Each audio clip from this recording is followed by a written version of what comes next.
Carlos Paipilla. ¿Cuánto le damos la bienvenida? El hermano Carlos Paipilla es un amigo de hace varios años. Desde jovencito recuerdo sus predicaciones, esos mensajes en diferentes iglesias, en otros distritos también nos ha acompañado y hoy tenemos el gusto de que nos acompañe aquí en este lugar. Es un gusto tenerle, mi hermano. Bienvenido a esta iglesia.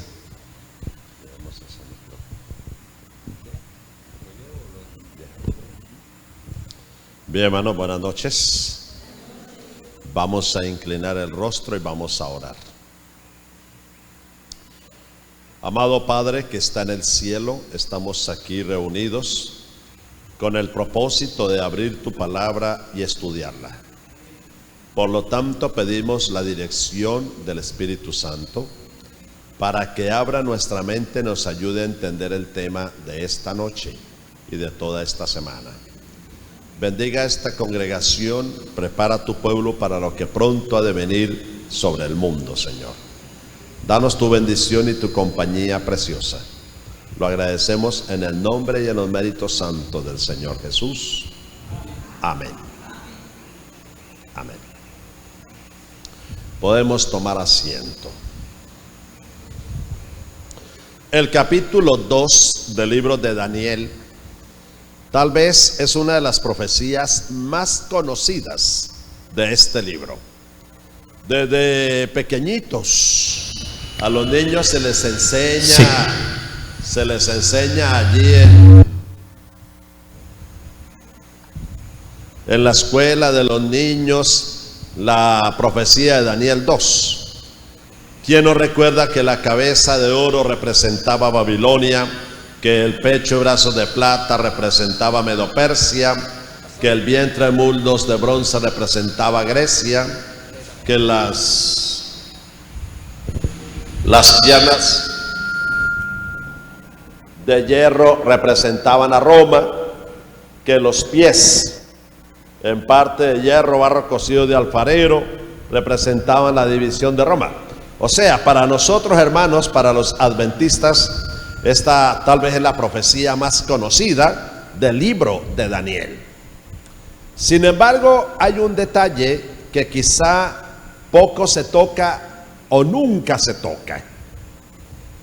Y es lo relacionado, y vamos a abrir la Biblia allí en Daniel, el capítulo 2. Hay algo, hermanos, interesante ahí, bien escondidito ahí, que tal vez casi nunca se ve o no se ve, y es lo que quiero que en esta noche dediquemos nuestra atención. Ustedes recuerdan la historia. El rey Nabucodonosor tuvo un sueño. El sueño se le olvidó.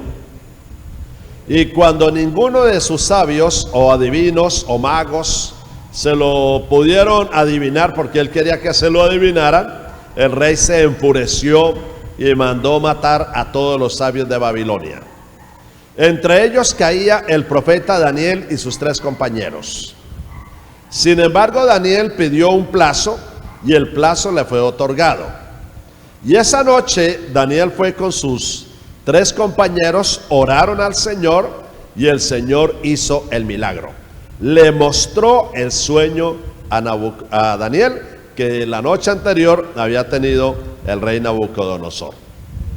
Al otro día traen apresuradamente a Daniel ante el rey. El rey se sorprende porque Daniel es un joven. Los más ancianos, los más de experiencia en su reino, no habían sido capaces de revelarle el sueño. Y el rey le dice: ¿podrás tú hacerme entender el sueño que vi? ¿Me lo puede revelar? ¿Me puede decir qué fue lo que adiviné? ¿Qué fue lo que soñé? ¿Me puede adivinar eso? Bueno, el rey esperaba que le adivinaran el sueño. El asunto es que no era de adivinación, era de revelación. Así que Daniel le dice al rey: mire, rey, hace 2 noches usted se acostó a dormir y mientras usted dormía, usted pensaba: ¿qué va a ser de mi reino después de que yo muera? Y el Dios del cielo le mostró lo que va a suceder. Usted vio una imagen y esa imagen tenía 4 metales. La cabeza era de oro, el pecho y los brazos eran de plata, el vientre y los muslos era de bronce, las piernas eran de hierro y los pies eran en parte de hierro y barro cocido de alfarero. Eso fue lo que usted vio. Ahora le voy a dar la interpretación, le dice Daniel al rey. Y en el versículo 37 y 38, Daniel le dice al rey que la cabeza de oro era él, o sea, Nabucodonosor, representando el reino de Babilonia. Y luego en el verso 39 le dice que un segundo reino va a venir después de él, o sea, Medo-Persia, y luego un tercer reino de bronce, o sea, Grecia. En el verso 40 le dice que luego vendrá un reino de hierro, o sea, Roma. Todo eso se lo interpreta Daniel al rey Nabucodonosor. Ustedes ya conocen la historia. Yo no vine, hermanos, a hablarle de lo que ustedes ya conocen y ya saben. Pero hay un detalle en Daniel 2 y es en lo que nos vamos a concentrar en esta noche. Y es que voy a colocar ese detalle en esta noche como base para lo que vamos a estudiar mañana. ¿Y qué es lo que quiero ver con ustedes? Daniel capítulo 2. Daniel capítulo 2. Hay una cabeza de oro, hay un pecho y brazos de plata, hay un vientre y muslos de bronce, hay unas piernas de la rodilla hasta los tobillos de hierro, hay unos pies, 2 pies y los dedos en parte de barro y en parte de hierro y barro cocido de alfarero. Hasta ahí ya sabemos lo que significa eso. Pero quiero que nos concentremos en el versículo 44. Vamos a leer los versículos 44 y 45. Voy a leer, hermanos, con mucho cuidado estos dos versículos, 44 y 45. Y en los días de estos reyes, por favor coloque bien atención a lo que dice.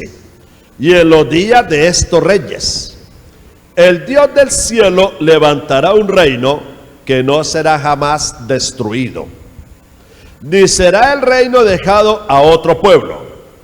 Desmenuzará y consumirá a todos estos reinos, pero él permanecerá para siempre. De la manera que viste que del monte fue cortada una piedra, no con mano, la cual desmenuzó el hierro, el bronce, el barro, la plata y el oro, el gran Dios ha mostrado al rey lo que ha de acontecer en lo porvenir, y el sueño es verdadero y fiel su interpretación. Hermanos, tengan la bondad y me colocan atención aquí. Es importante lo que dice el versículo 44. Y en los días de estos reyes, tengan la bondad, hermanos, repitan esa expresión. Nuevamente. Y en los días de estos reyes. Ahora, es importante analizar algo. Y en los días de estos reyes. Pregunta, ¿cuáles reyes? ¿De qué reyes está hablando? Hermanos, una pregunta. ¿Cuántos reyes hay en Daniel 2? ¿Cuántos reyes hay en Daniel 2? Tenemos el reino de Babilonia. Tenemos el reino de Medo-Persia. Tenemos el reino de Grecia. Tenemos el reino de Roma. ¿Cuántos van ahí? La cabeza de oro, Babilonia, primer reino. Pecho, brazos de plata, Medo-Persia, segundo reino. Vientre, muslos de bronce, Grecia, tercer reino. Piernas de hierro, de las rodillas hasta los tobillos, hierro, Roma.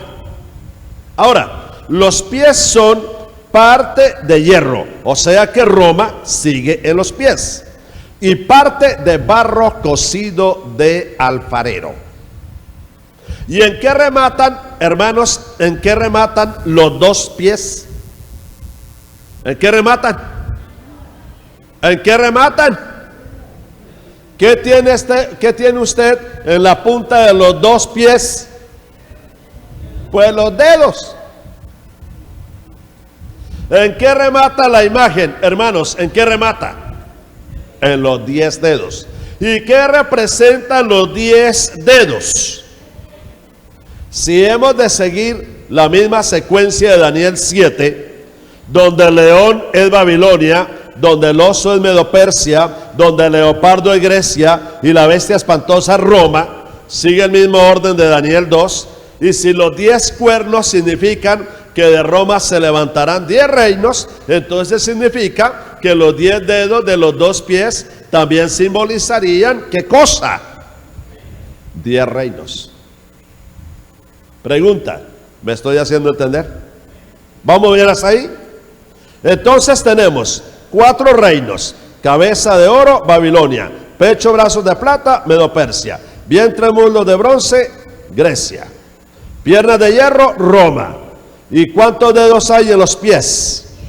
Hay 10. ¿Y qué representan esos 10 dedos? La división de Roma en 10 reinos, lo cual sucedió entre los años 351 al año 476 después de Cristo. Es decir, 125 años duró la división del Imperio Romano en 10 reinos. Ahora, ¿cuáles son esos 10 reinos? ¿Cuáles son? Los alamanes, anglosajones, burgundios, francos, érulos, ostrogodos, lombardos, suevos, vándalos y visigodos. La división de Roma en 10 partes, ya le dije, entre el año 351 al año 476. Ellos dominarán hasta el año 538. ¿Cómo resumimos eso? ¿Cómo resumimos eso? Si resumimos los 10 reinos en uno solo, serían un total de 5 reinos: Babilonia, Medo-Persia, Grecia, Roma, y la división de Roma en 10. Lo digo así para que no quedemos con 14 reinos, porque entonces quedarían los 4 reinos que aparecen ahí y la división en 10, serían 14. No, resumamos los 10 en uno solo. ¿Sí me hago entender? Porque esos 10 reinos se dividieron a Roma en 10 partes. Todo lo que dominaba Roma llegó a ser fragmentado, dividido en 10 pedazos. Entonces, primera conclusión: yo tengo en Daniel 2 5 reinos. Primero, rápido, Babilonia. Segundo, Medo-Persia. Tercero, Grecia. Cuarto, Roma. Y quinto, la división de Roma en 10 reinos. Esos 10 los vamos a dejar bajo uno solo. O sea, Babilonia, Medo-Persia, Grecia, Roma, división en 10 reinos. ¿Vamos bien hasta ahí? ¿Vamos bien hasta ahí? Leamos el versículo 44, la primera parte. Y escuchen cómo es que vamos a estudiar esta semana. ¿Sabe cómo vamos a estudiar esta semana? Lee lo que yo le digo, inmediatamente coloque atención aquí. Hay 2 cosas que le aconsejo a todas las iglesias a donde voy. Primero, busque rápido. Y segundo, lea solo lo que yo lea, no lea más. Tercero, no lea cuando yo no esté leyendo. Porque leí un pedacito y algunos siguen allá leyendo. Oiga, casi se leen todo el capítulo. Y casi se leen todo el libro. Cuando levantan la cabeza acá, grave, hermano. Y estos temas hay que tener no 5, sino 6 sentidos bien colocados aquí para poder entender esto. Entonces, ¿cuántos reinos tenemos en Daniel 2 en total? 5. Vamos a resumir los 10 de la división y lo vamos a dejar como uno solo. De todas maneras, esos 10 reinaron sobre lo que había sido de Roma. Dejémoslo como uno solo. Entonces, cuando Daniel 2:44 lea ese pedacito, lea ese pedacito. Daniel 2:44. Y en los días de estos reyes, el Dios del cielo levantará un reino que no será jamás destruido. Me hace el favor y me coloque atención aquí. Hermanos, el texto dice, y en los días de estos reyes, pregunta, ¿cuáles reyes? Debe ser alguno de esos ¿qué?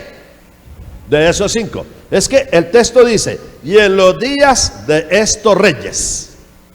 ¿Ustedes están entendiendo que el texto dice, en los días de estos reyes? ¿Sí lo están viendo? No dice, en los días antes de estos reyes. No dice, y después de los días de estos reyes. No. ¿Cómo dice? Ah, bueno, y en los días de estos reyes, el Dios del cielo levantará ¿qué? Un reino, un reino. Ahora, si es en los días de estos reyes, y son 5, y Babilonia reinó del año 605 al 539 antes de Cristo. Medo-Persia reinó del 539 al 331 antes de Cristo. Grecia reinó del 331 al 168 antes de Cristo. Roma reinó desde el 168 antes de Cristo hasta el 476 después de Cristo. Y los 10 cuernos reinaron del 476 al 538 después de Cristo. Ahora usted viene, me dice aquí pasito en el oído cuáles son los reinos, las fechas que reinaron y recibe un premio. Y si no, se sienta ahí hasta que aprendas de memoria. El que vaya repitiendo esto al final se va yendo. Así es. Eso es concentradito aquí, aprendiendo. Ahora escuchen bien, escuchen bien. Tenemos 5 reinos que van del año 605 antes de Cristo en total hasta el año 538 después de Cristo. ¿Cuándo es que según Daniel 2:44 el Dios del cielo levantará un reino? ¿Cuándo es que el Dios del cielo va a levantar un reino? En los días de estos reyes. ¿Me estoy haciendo entender o no? Ahora, si estos reyes van entre el año 605, cuando empieza Babilonia, hasta el 538, que es cuando dominan los 10 cuernos, si en los días de esos reyes, entre esas dos fechas, el Dios del cielo levantará un reino, quiere decir que Dios debió haber levantado un reino en alguno de esos ¿qué? De esos reyes. El Dios del cielo tuvo que haber levantado un reino o en los días de Babilonia, o en los días de Medo-Persia, o en los días de Grecia, o en los días de Roma, o en los días de los 10 reyes.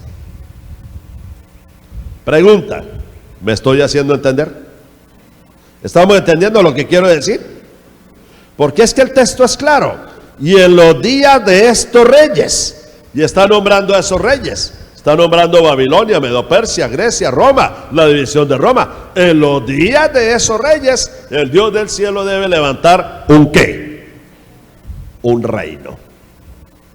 Y les voy a hacer la pregunta. ¿Y cuál fue el reino que levantó el Dios del cielo en los días de estos reyes? ¿Cuál fue el reino? Para entender cuál fue el reino, voy a leer un par de citas de la Biblia y luego voy a leer unas citas del espíritu de profecía. Creo, no estoy seguro, lo sospecho, me parece, tengo la corazonada, es decir, algo me lo dice, es posible que los suelte antes de las 8:30 Si no es así, prepárese. A las 8:30 salimos. Pero a partir de mañana salimos a las 8:30. Porque cada noche, hoy empezamos a las 7:15 casi. Mañana esperamos empezar a las 7 en punto. Porque hay mucho que estudiar. Y queremos aprovechar esta semana. Hermano, haga un esfuerzo sobrehumano esta semana.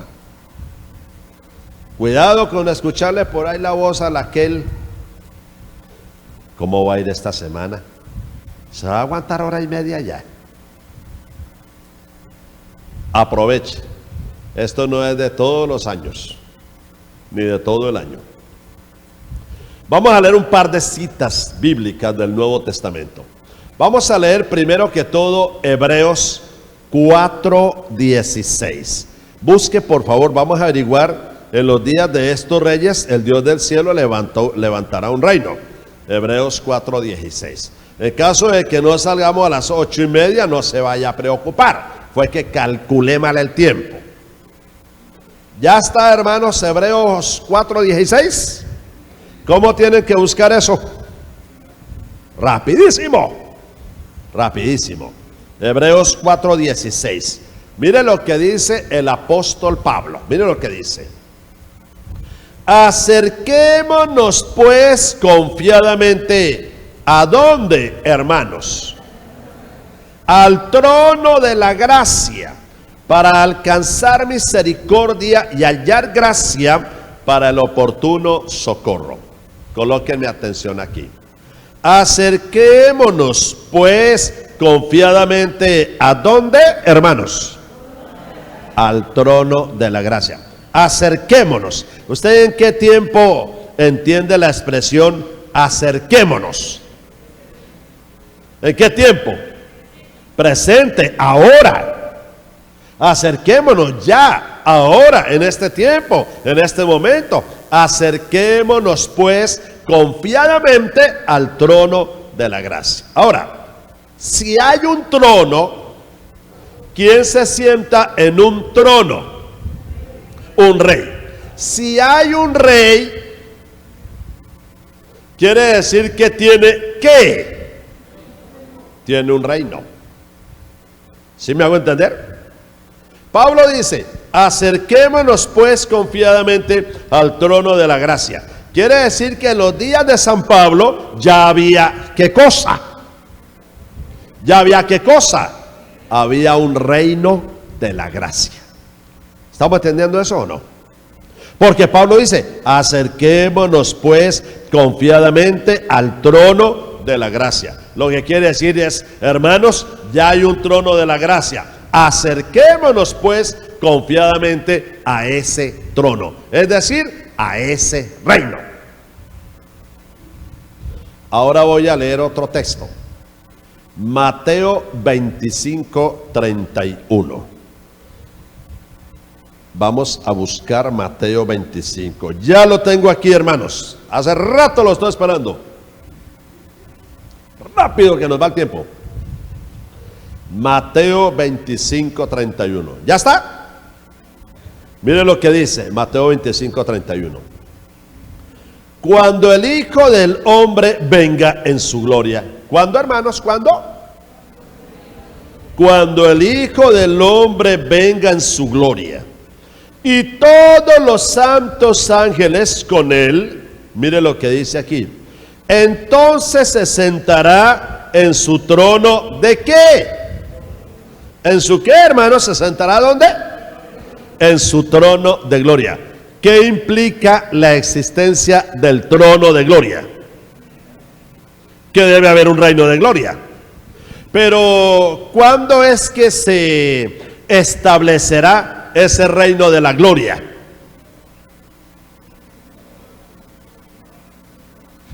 Como que no están, mejor dicho. Cuando el Hijo del Hombre venga en su gloria. ¿Cuándo será eso?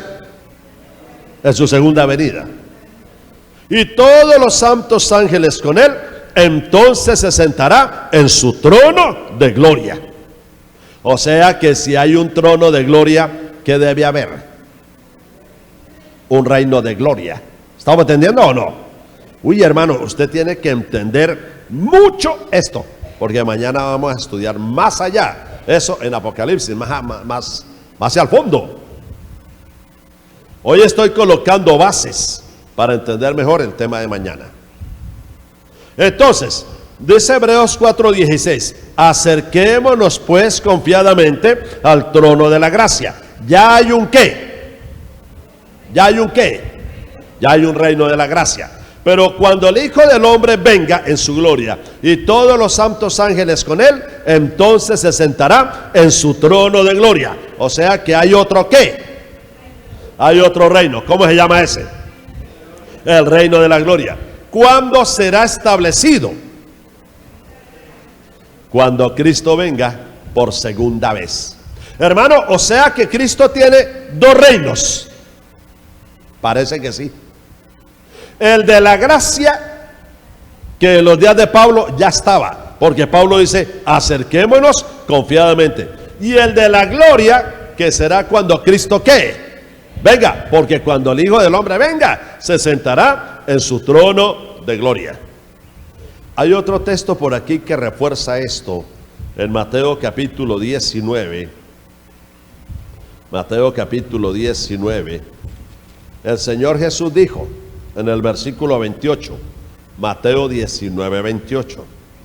De cierto digo que la regeneración, note lo que dice, la regeneración, cuando el Hijo del Hombre se siente en el trono de su gloria, vosotros que me habéis seguido también, os sentaréis sobre 12 tronos para juzgar a las 12 tribus de Israel.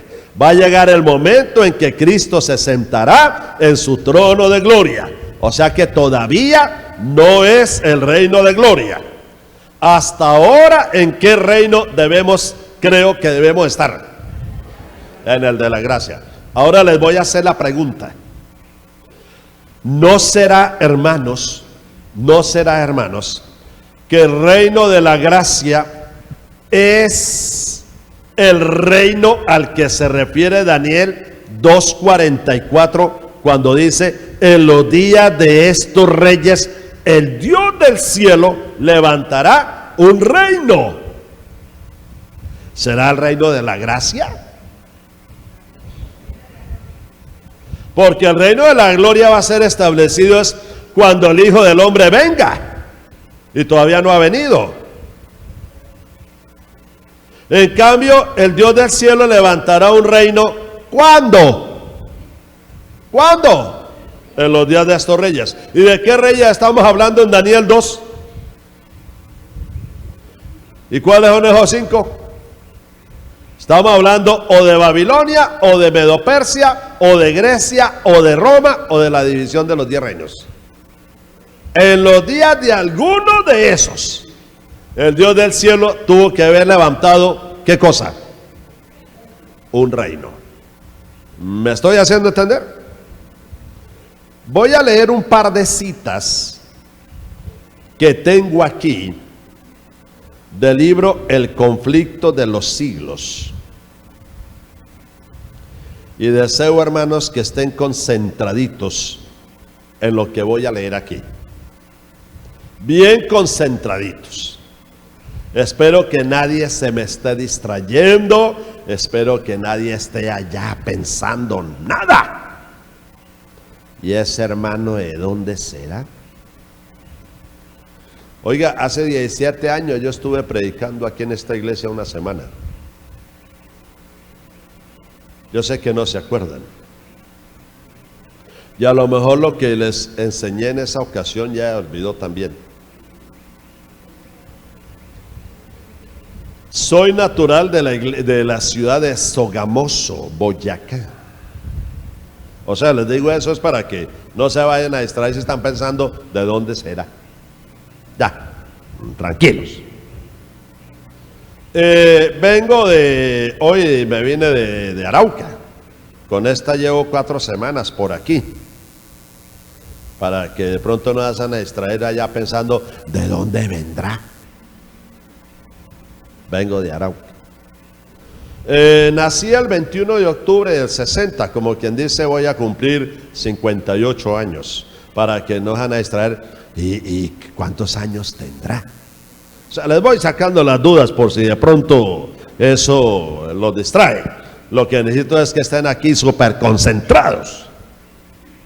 ¿Y de aquí para dónde se irá? Voy para Cubará, si Dios quiere, la otra semana. No sea que de pronto estar pensando todo eso. ¿Y dónde se quedaría? Para en un hotel me dejaron. Así que ya, espero que ya eso les haya quitado la desconcentración. ¿Será casado? Sí, yo estuve ahí con mi esposa hace varios años. Pastor Gerson la conoce por ahí, la ha visto. Espero que ya con eso haya calmado la curiosidad, para que estén concentrados ahora sí. Miren lo que voy a leer del conflicto de los siglos. Cuando digo conflicto de los siglos, me refiero al libro ese antiguo, al de 737 páginas. Al antiguo, al ilustrado, a ese. ¿Se acuerdan de ese librito rojo? El conflicto de los siglos rojo, ese libro. Porque han salido otras versiones, cambian la paginación y quedamos graves ahí. Hablando de ese libro, la página 395, quiero que me coloquen bien atención a lo que voy a leer aquí. Escuchen bien. La expresión reino de Dios, tal cual la emplea la Biblia, significa tanto el reino de la gracia como el de la gloria. Hermanos, cuando la Biblia dice el reino de Dios, implica ¿qué? Tanto el reino de la gracia como el de la gloria. Sigue diciendo, el reino de la gracia es presentado por San Pablo en la epístola a los Hebreos, después de haber hablado de Cristo como el intercesor que puede compadecerse de nuestras flaquezas. El apóstol dice, lleguémonos pues confiadamente al trono de la gracia para alcanzar misericordia y hallar gracia.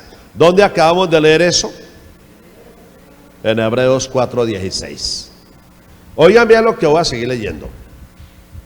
El trono de la gracia representa al reino de la gracia, pues la existencia de un trono envuelve la existencia de un reino. El trono de la gracia representa al reino de la gracia, pues la existencia de un trono envuelve la existencia de un reino. En muchas de sus parábolas, Cristo emplea la expresión reino de los cielos para designar la obra de la gracia divina en los corazones de los hombres. Ahora mire lo que dice aquí. Asimismo, el trono de la gloria representa al reino de la gloria, y es a este reino al que se refería el Salvador en las palabras: cuando el Hijo del Hombre venga en su gloria y todos los santos ángeles con él, entonces se sentará sobre el trono de su gloria, y serán reunidas delante de él todas las naciones. ¿Dónde leímos eso hace ratico? En Mateo 25, 31 y 32. Este reino está aún por venir, no quedará establecido sino hasta el segundo advenimiento de Cristo. Entonces, en este momento ya está ¿cuál reino? El de la gracia. Se supone que ese reino fue levantado ¿cuándo? En los días de los reyes aquellos. O bien en los días de Babilonia, o bien en los días de Medo-Persia, o bien en los días de Grecia, o bien en los días de Roma, o en los días de la división de Roma. Pero en los días de esos reyes, el Dios del cielo levantó un reino. Y tiene que ser el de la gracia, porque Pablo dice, acerquémonos ya, ahora, al trono de la gracia. Pero ¿cuál otro reino hay aquí? El reino de la gloria. ¿Y cuándo será establecido el reino de la gloria, hermanos? Dice la Biblia, y el espíritu de profecía lo confirma, en la segunda venida de Jesús. Ah, hermano, o sea que ya estamos en un reino, sí, pero falta otro. Sí, falta otro. Voy a leer más del reino de la gracia y aquí vamos a entender lo que tenemos que entender. Colóquenme bien atención. El reino de la gracia fue instituido. Me hace el favor y me repite esa última palabra. Otra vez. Otra vez. Con ganas, hermanos. El reino de la gracia fue instituido inmediatamente después de la caída del hombre, cuando se ideó un plan para la redención de la raza culpable. Este reino existía entonces en el designio de Dios y por su promesa y mediante la fe los hombres podían hacerse sus súbditos. Es decir, cuando el hombre desobedeció y el Señor le dio otra oportunidad, la promesa de un redentor en Génesis 3:15. Luego en Génesis 3:21 los vistió con túnicas de pieles de animales. Ahí fue instituido el reino de ¿qué? De la gracia. Pero escuchen, instituido. Instituido. Ahora dice, escuchen lo que voy a leer aquí.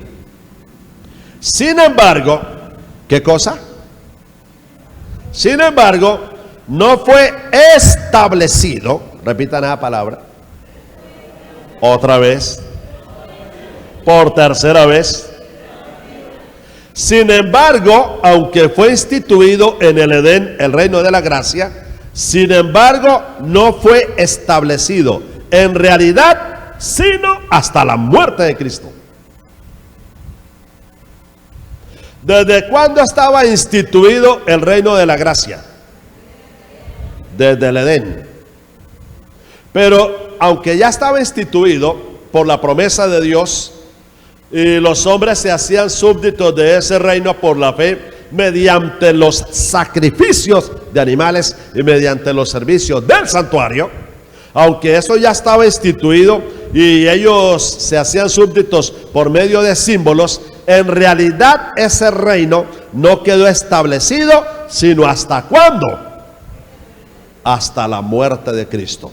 Oigan lo que dice aquí, oigan. Cuando el Salvador hubo rendido la vida y exclamó en su último aliento, consumado es, entonces el cumplimiento del plan de la redención quedó asegurado. La promesa de salvación hecha a la pareja culpable en el Edén quedó ratificada.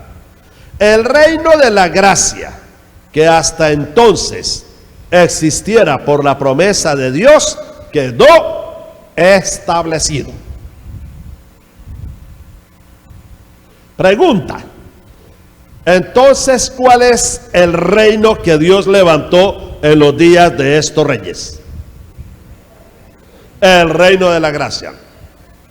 Ya estaba instituido, pero no estaba ¿qué?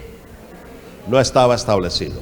Ahora, en los días de estos reyes, tiene que ser o en los días de Babilonia, o en los días de Medo-Persia, o en los días de Grecia, o en los días de Roma, o en los días de los 10 reyes. Hago la pregunta: ¿en cuál de estos reyes, o en cuál de estos, bajo cuál de estos reinos murió el Señor Jesús? Bajo el reino romano. Hermano, o sea que cuando dice en los días de estos reyes, el Dios del cielo levantará un reino, en realidad lo que significa es que en los días de Roma el reino de la gracia quedó establecido. Sí, Señor. Ahí está el reino de la gracia. Qué interesante eso. Ahora, si leemos Daniel 2:45, busca, hermanos, Daniel 2. Volvamos a Daniel 2 y leamos el 45. ¿Y por qué no el 44? Vamos a entender mejor esto. Daniel 2:44. Y en los días de estos reyes, sería Roma, el Dios del cielo levantará un reino sería el reino de la gracia, que no será jamás destruido, ni será dejado el reino ni será el reino dejado a otro pueblo. Desmenuzará y consumirá a todos estos reinos, pero él permanecerá para siempre. ¿Sabe lo que significa eso, hermanos? Que todos aquellos que acepten el sacrificio de Cristo entrarán en el reino de la gracia. Y esos que participen de los efectos del reino de la gracia no serán destruidos, permanecerán para siempre. ¿Saben por qué? Porque después del reino de la gracia, ¿qué viene? El reino de la gloria. ¿Y quiénes van a entrar al reino de la gloria? ¿Quiénes? ¿Quiénes? Los que entraron primero al reino de la gracia. Usted no puede entrar al reino de la gloria cuando Cristo venga de un garrochazo, de un salto. Tuvo que haber entrado al reino de la gracia. El reino de la gracia es la preparación, ¿para qué? Para el reino de la gloria. Para el reino de la gloria. Mire lo que dice el verso 45. De la manera que viste que del monte fue cortada una piedra, no con mano, la cual desmenuzó el hierro, el bronce, el barro, la plata y el oro, el gran Dios ha mostrado al rey lo que ha de acontecer en lo porvenir. Colóqueme atención aquí. Entonces, ¿qué representa la piedra que cae y derriba la imagen? Destruye todo esto. Los restos que quedan de toda esta imagen, ¿sabe lo que representa esa piedra? La segunda venida de Jesús. En otras palabras, aquí están los dos reinos. Verso 44, en los días de estos reyes, el Dios del cielo levantará un reino, reino de la gracia. Verso 45, de la manera que viste que del monte cayó una piedra cortada no con mano, que desmenuzó la imagen, segunda venida de Jesús, reino de la gloria. En el verso 44, reino de la gracia. En el verso 45, reino de la gloria. Mire lo que el Señor Jesús dijo de esto en Mateo capítulo 26. Vamos, hermanos, a Mateo el capítulo 26. ¿Qué dijo el Señor Jesús en Mateo el capítulo 26? Miremos a ver si cala o no cala con esto de Daniel 2, 44, 45. Mateo 26, verso 26. Y mientras comían, tomó Jesús el pan y bendijo y lo partió y dio a sus discípulos y dijo: tomad, comed, esto es mi cuerpo.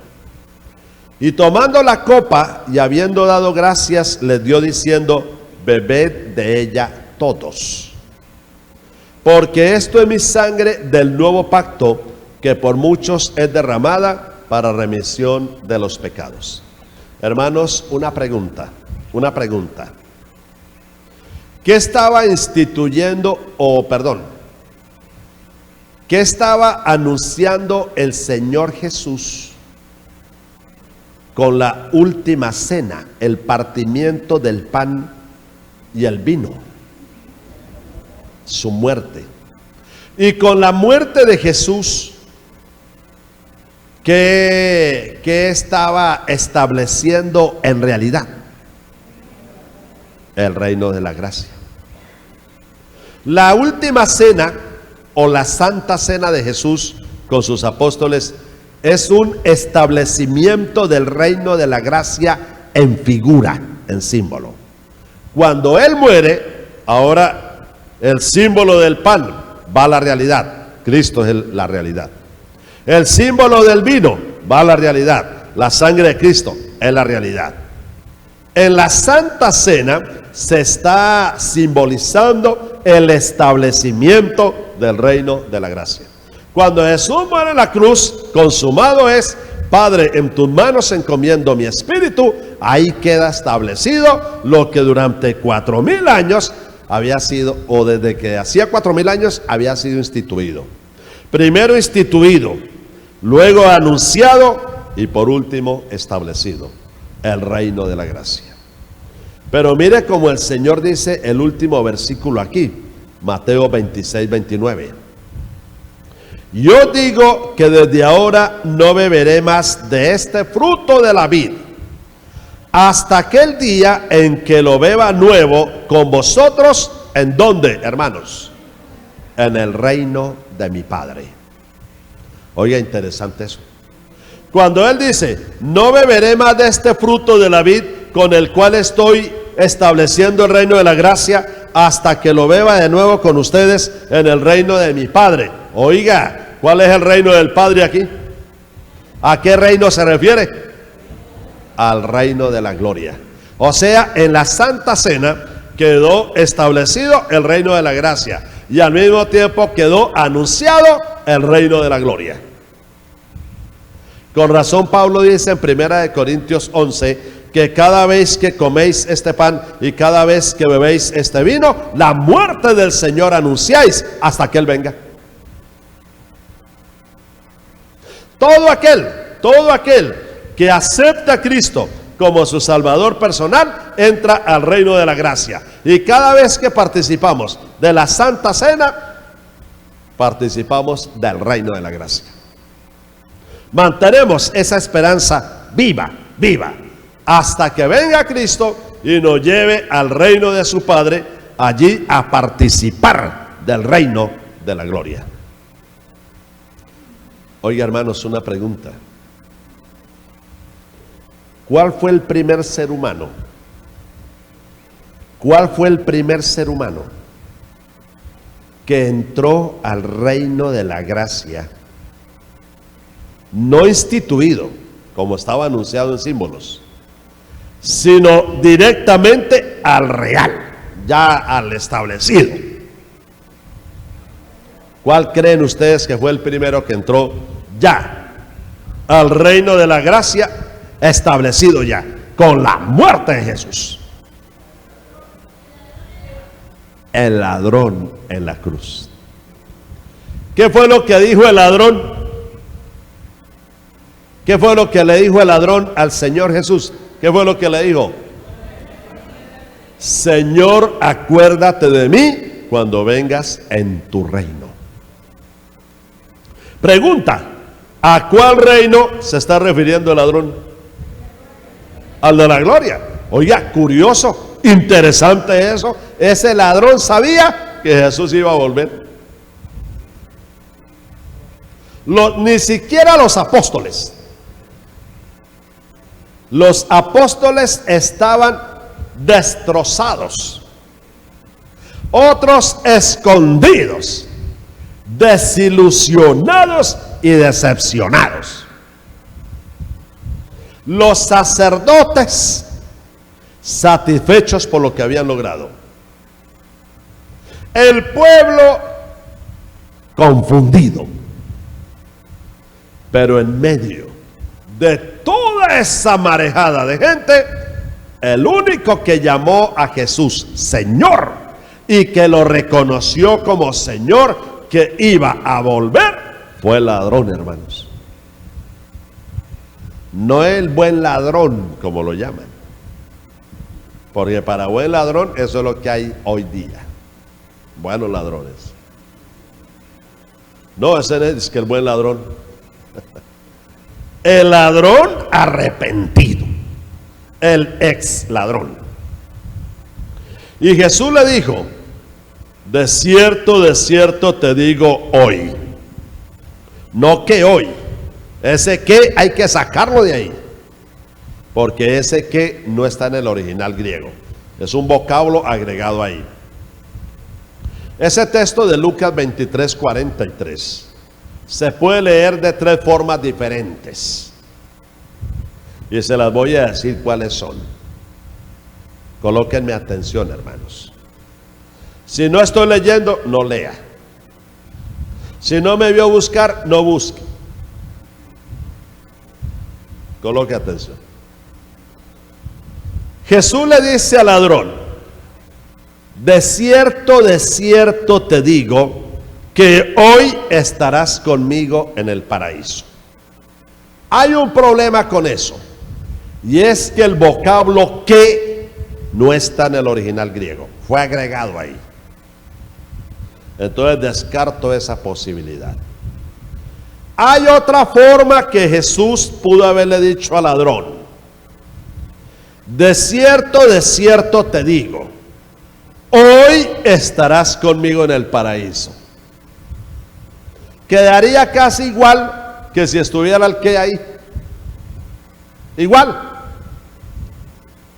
El problema con esa interpretación es que al tercer día, el domingo en la mañana, María Magdalena intentó adorar a Jesús y Jesús le dijo: no me toques o no me detengas, porque aún no he subido a mi Padre.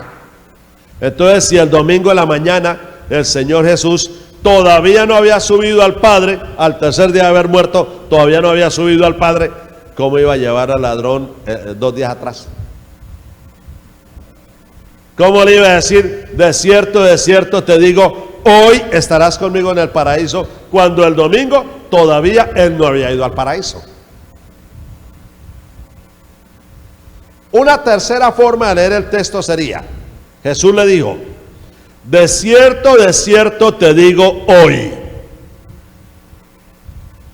Hoy te lo afirmo. Hoy te lo digo. Hoy te lo confirmo. Hoy te lo aseguro. De cierto te digo hoy. Hoy te lo estoy diciendo. Estarás conmigo en el paraíso. ¿Cuál de las tres funciona? Esa última. Las otras dos toca descartarlas. Una porque se le agrega, la otra porque no tiene sentido con lo que Jesús le dijo a María Magdalena. Y el Señor le dijo al ladrón: de cierto te digo hoy, estarás conmigo en el paraíso. Y les voy a hacer la pregunta: ¿y qué es el paraíso?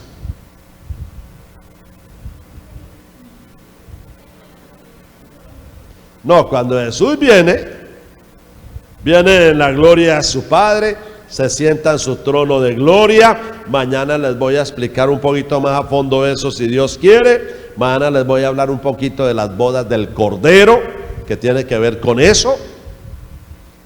Pero ¿qué es el paraíso? Se habla del paraíso como de un lugar, no de una manifestación de un reino. ¿Qué sería el paraíso? Algunos llaman al Edén el paraíso, pero la Biblia no llama al Edén el paraíso. Hermanos, ¿qué es el paraíso? Vamos a ir a 2 de Corintios capítulo 12. Allá nos dice qué es el paraíso. 2 de Corintios capítulo 12. Mire lo que dice Pablo en 2 de Corintios 12. Ciertamente no me conviene gloriarme, pero vendré a las visiones y a las revelaciones del Señor. Conozco a un hombre en Cristo. Ese hombre es el mismo del verso 1. No me conviene gloriarme.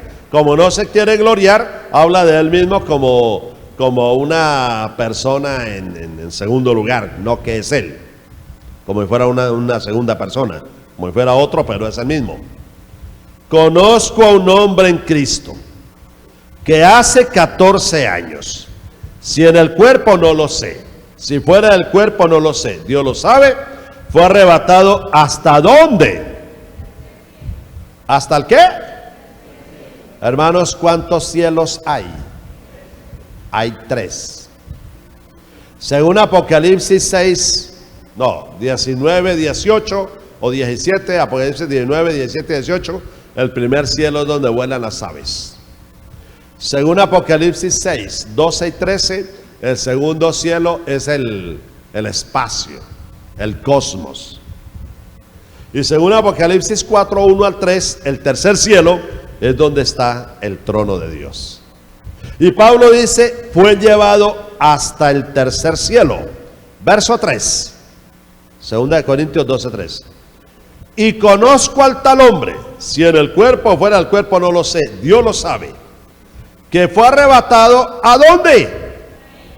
¿A dónde? Al paraíso. ¿Y cuál es ese paraíso? El tercer cielo. O sea que Jesús le dijo al ladrón que lo iba a llevar, ¿a dónde? Al tercer cielo. Hermanos, o sea que el Señor nos va a llevar al tercer cielo, ¿sí o no? Porque hay iglesias y hay religiones que dicen que no.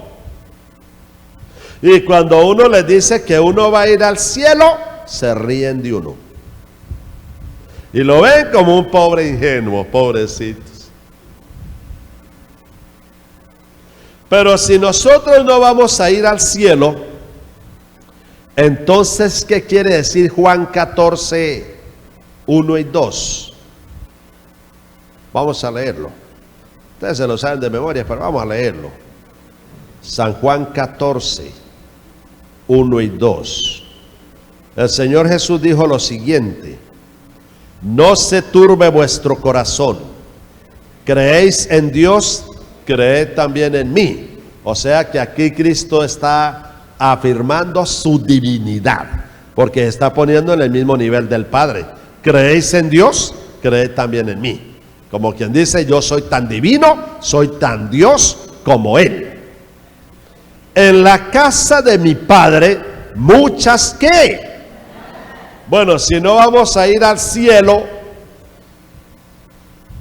en la casa de mi Padre, ¿cuál es la casa del Padre? El tercer cielo. En la casa de mi Padre muchas moradas hay. Si así no fuera, yo lo hubiera dicho. Voy pues a preparar lugar para vosotros. Pero si no vamos a ir al cielo, entonces ¿para qué se fue a preparar lugar? No tiene sentido eso. Y si me fuere y os preparare el lugar, vendré otra vez y os tomaré a mí mismo, para que donde yo estoy, vosotros también estéis. ¿A dónde fue el Señor Jesús a prepararnos un lugar? A la casa del Padre. No fue a preparar morada. Pero si no vamos a ir allá, entonces o sea, el Señor está haciendo acepción de personas, porque al ladrón le dijo, vas a estar conmigo en el paraíso. Y al ladrón sí. ¿Y nosotros qué? Decía mi abuela, mirando un chispero. A él sí. O sea, el Señor, usted venga para acá y usted no. No. Si Él dice que se fue a prepararnos morada, lugar a la casa del Padre, entonces eso significa que sí vamos a ir al cielo. Ahora, Pablo dice, y lo voy a leer, usted lo conoce, pero lo voy a leer, 1 Corintios 15. 1 Corintios 15. Mire lo que dice el apóstol Pablo.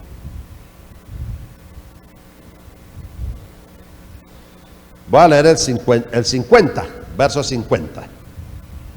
Pero esto digo, hermanos, que la carne y la sangre no pueden heredar el reino de Dios. ¿Cuál reino? ¿Cuál reino? El de la gloria. El reino de la gloria. Carne y sangre no pueden heredar el reino de Dios, ni la corrupción hereda la incorrupción. He aquí os digo un misterio: no todos dormiremos, pero todos seremos transformados. En un momento, en un abrir y cerrar de ojos, a la final trompeta. Porque se tocará la trompeta y los muertos serán resucitados incorruptibles, y nosotros seremos transformados. Y mire lo que dice el 53. Porque es necesario que esto corruptible se vista de ¿qué, hermanos? De incorrupción. y esto mortal se vista de ¿qué, hermanos? De inmortalidad. Me hace el favor y me coloque atención aquí. ¿Por qué es necesario? Si es necesario, debe ser que hay una razón fundamental para que sea necesario que esto corrupto sea vestido de incorrupción y esto mortal sea vestido de inmortalidad. ¿Por qué es necesario? Si es necesario, debe ser que vamos a entrar ¿a dónde? ¿A dónde? Al tercer cielo, al paraíso. ¿Por qué es necesario? Si no fuéramos a entrar allá, pues no sería necesario. Pero si vamos a entrar allá, es necesario. ¿Me estoy haciendo entender? Esa expresión es necesario que esto corrupto se vista de incorrupción y esto mortal sea vestido de inmortalidad. Porque si el Señor nos llegara a meter al tercer cielo, al paraíso, así corruptos, con cuerpos corruptos y mortales, no es sino entrar por la puerta y ahí quedamos calcinados. Ahí quedamos. ¿Me hago entender? En el cielo, al cielo no van personas muertas. Porque es que todos los días muere una persona y en las honras fúnebres, ¿a dónde la mandan? A la gloria de Dios. Y ahora, Señor, recibe allá en tu gloria, recibe allá en tu seno a nuestro hermano tal.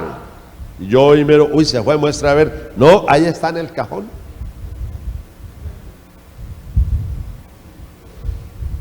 Y mandan los muertos ¿a dónde? Al cielo. Y resulta que al cielo ¿qué? No va ningún muerto.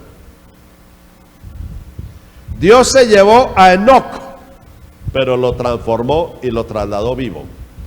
Luego se llevó a Moisés, que había muerto, dice Deuteronomio 34, 5 al 7. Pero según Judas 9 y según Romanos 5, 14 y según Mateo 17, 3, el Señor resucitó a Moisés antes de que su cuerpo viera corrupción, dice Primero de Escritos, página 164. Y después de que el Señor resucitó a Moisés, se lo llevó al cielo y se lo llevó vivo, pero no muerto. Cuando el Señor Jesucristo resucitó, dice Mateo 27, 52, no cuando murió. Algunos adventistas creen que fue cuando murió. No, fue cuando resucitó. Oye, vale la pena leer eso, leámoslo, porque algunos como que tienen una confusión con eso. Es que a mí me han preguntado, hermanos, ¿y esos que resucitaron cuando Jesús murió? No, no fue cuando Jesús murió, fue cuando Jesús resucitó. Busque Mateo 27. Mateo 27. Y léalo bien claro. Mateo 27, 51, el Señor Jesús muere, y en el verso 51 dice: he aquí el velo del templo se rasgó en dos de arriba abajo, y la tierra tembló y las rocas se partieron, y se abrieron los sepulcros, y muchos cuerpos de santos que habían dormido se levantaron. Pregunta: ¿cuándo se levantaron? Lea el 53. Y saliendo de los sepulcros, después ¿de qué? De la resurrección de Él, vinieron a la santa ciudad y aparecieron a muchos. Ahora, ¿qué hizo el Señor con esos muertos que resucitó cuando Él resucitó? Se los llevó cautivos con Él. Efesios 4:8, llevó cautiva la cautividad. O sea, liberó a los que estaban cautivos de la tumba, de la muerte y de Satanás. Y ahora se los lleva cautivos con Él. Llevó cautiva con Él la cautividad, los que antes estaban cautivos de Satanás en las tumbas. Entonces, hermanos,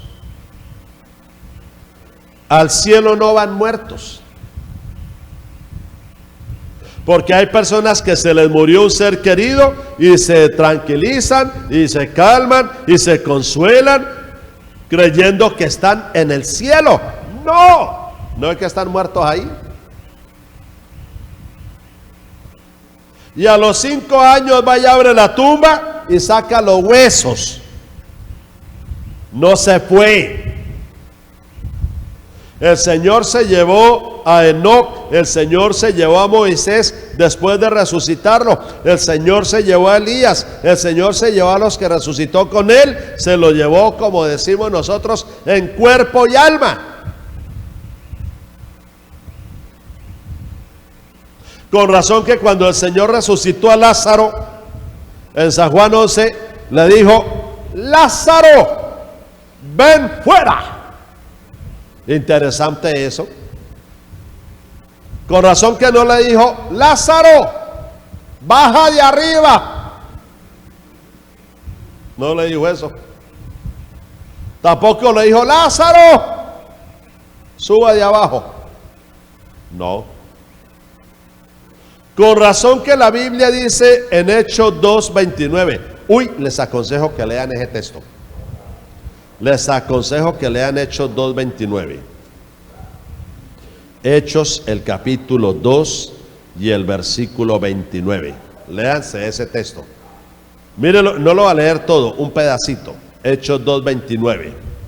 Varones hermanos, se os puede decir libremente del patriarca David, que murió y fue sepultado, y su sepulcro está con nosotros. ¿Hasta cuándo? Dice ahí. Hasta el día de hoy. Hermanos, ¿qué quiere decir? Que el sepulcro de David muerto está con nosotros hasta el día de hoy. ¿Qué quiere decir? Pase al 34, un pedacito del 34. Hechos 2:34. Porque David, ¿qué cosa? David, ¿qué cosa dice ahí? No sube a los cielos. Por eso su sepulcro está con nosotros hasta el día de hoy. Porque David no sube a los cielos, dice ahí. Es que cuando murió la cantante salsera cubana Celia Cruz, la mandaron a la gloria de Dios a cantarle a Dios salsa. Yo estaba en Venezuela y un pastor bautista dijo, por televisión desde los Estados Unidos, dijo que ahora a Dios se le iba a presentar un problema en el cielo. Porque ahora en lugar de los ángeles decir aleluya, iban a decir era azúcar. ¿Cómo les parece? Murió Diomedes Díaz, murió el gran Martín, no sé grande qué, el gran Martín Elías. Y todos esos que mueren, ¿a dónde los mandan? A la gloria de Dios, a cantar vallenato, a cantar de todo. Pero eso no es lo que la palabra de Dios enseña. En el libro de Filipenses, busquen rápidamente, hermanos, el libro de Filipenses. En el capítulo 3. Filipenses capítulo 3, versículo 20 y versículo 21. Mas nuestra ciudadanía está ¿en dónde, hermanos? En los cielos, de donde también esperamos al Salvador, al Señor Jesucristo. ¿En dónde está en este momento el Señor Jesucristo? ¿En cuál cielo? En el tercer cielo. De allá, dice Pablo, lo esperamos. Y allá, dice Pablo, está nuestra ciudadanía. Ahí lo dice.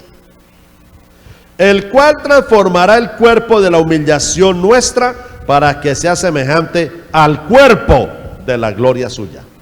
Hermanos, una pregunta. ¿Para qué va a transformar Cristo nuestro cuerpo en un momento, en un abrir y cerrar de ojos a la final trompeta? Para que sea semejante a la gloria suya. ¿Para qué? Para dejarnos por aquí en el aire, en este planeta lleno de pecado y de maldición?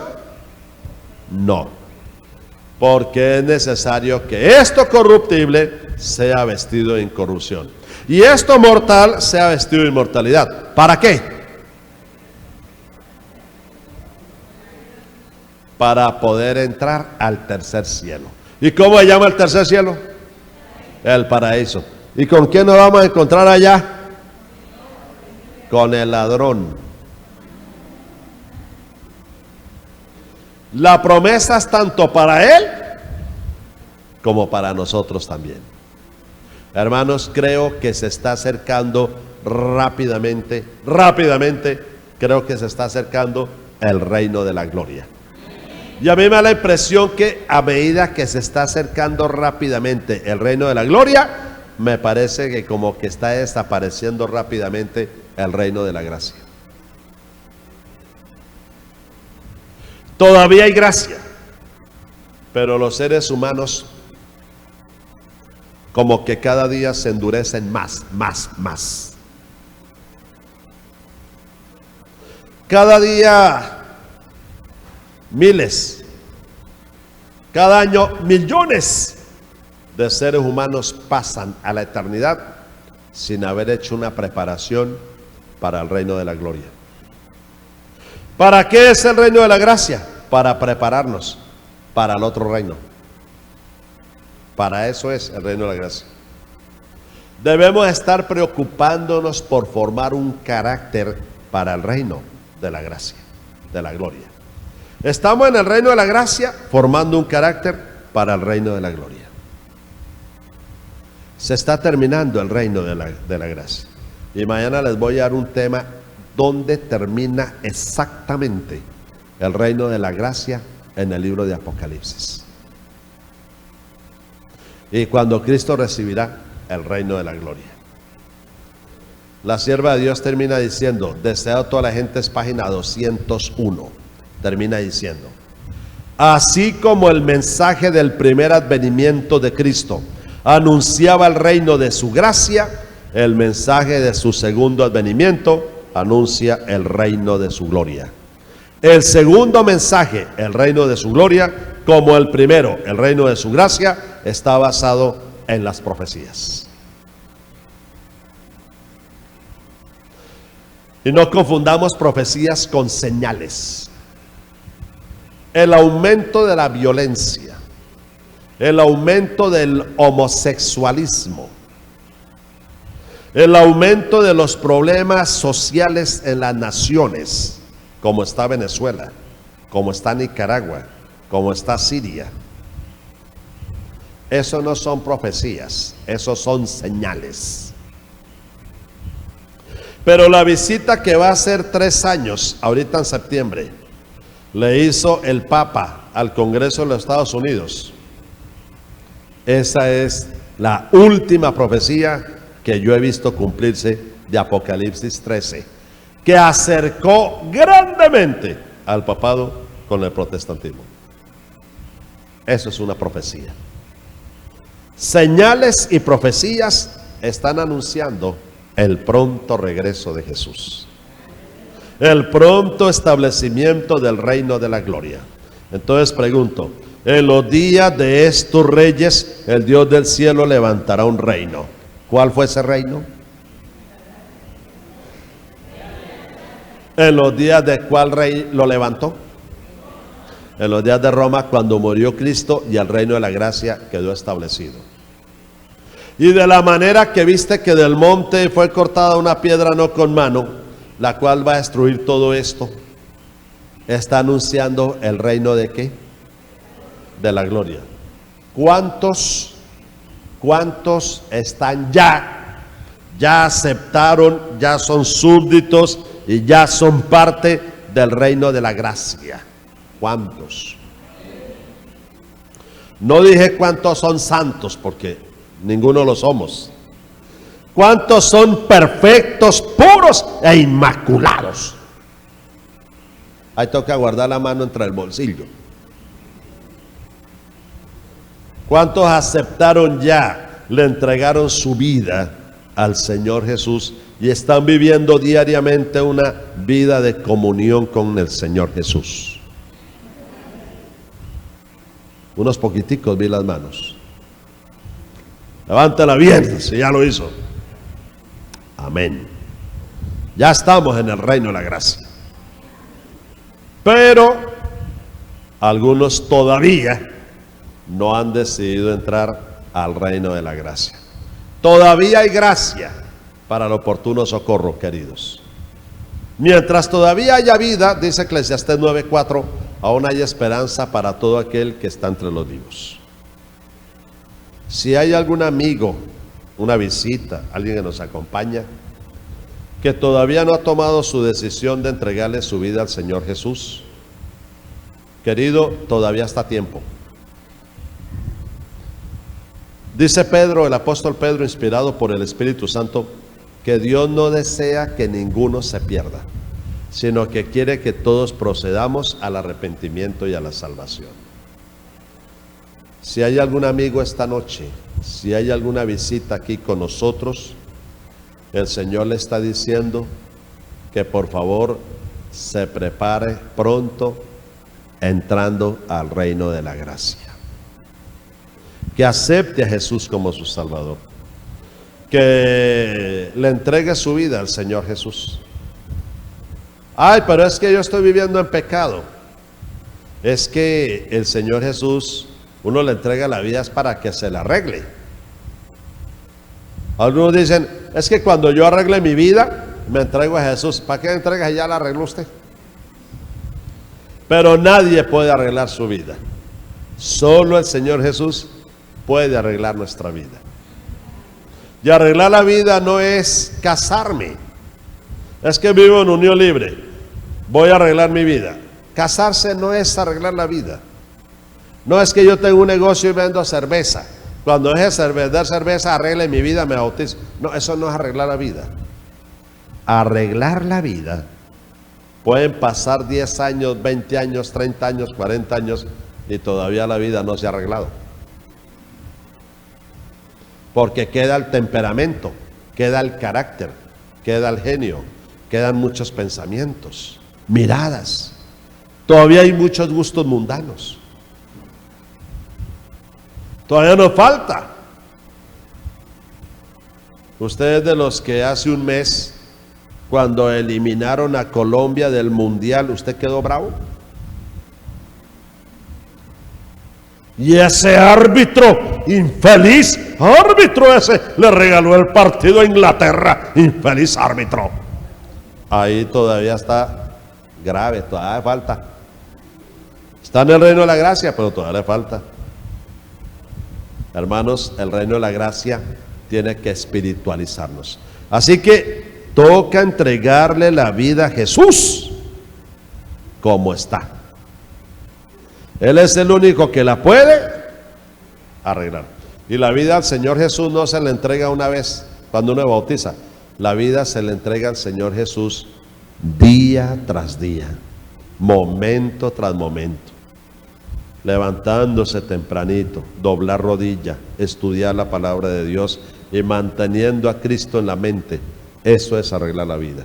Y el único que la arregla es Jesús. En eso es que estamos ahorita, en el reino de la gracia.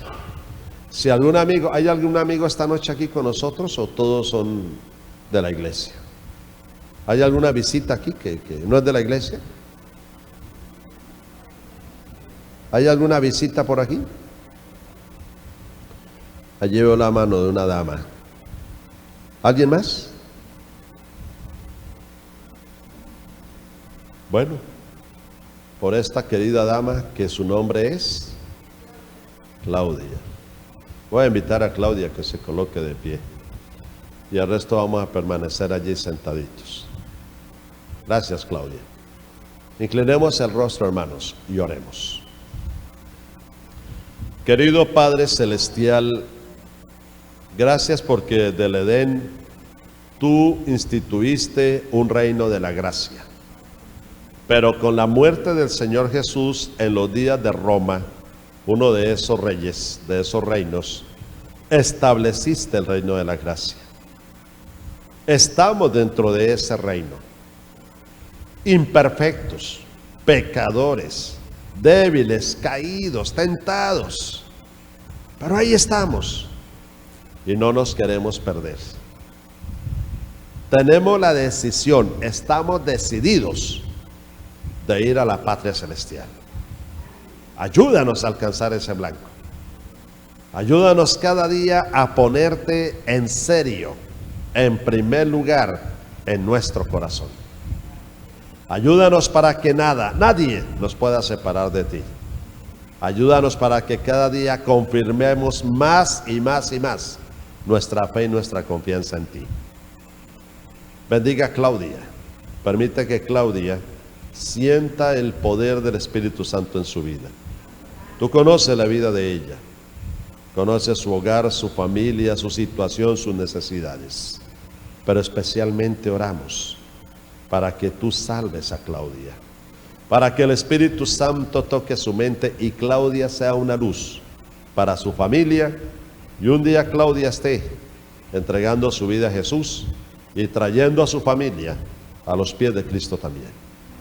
Ayúdanos cada día a andar en este reino de la gracia y a no separarnos de tu mano poderosa. Gracias por habernos traído. Gracias por llevarnos en paz. Concédenos volver mañana para seguir escudriñando este tema del reino de la gracia, del reino de la gloria. Todo lo pedimos y todo lo agradecemos en el nombre y en los méritos de su Hijo amado, el Señor Jesucristo. Amén. Amén. El Señor les bendiga y feliz noche para todos. Quedamos despedidos. Mañana 6:45 servicio de canto y 7 conferencias.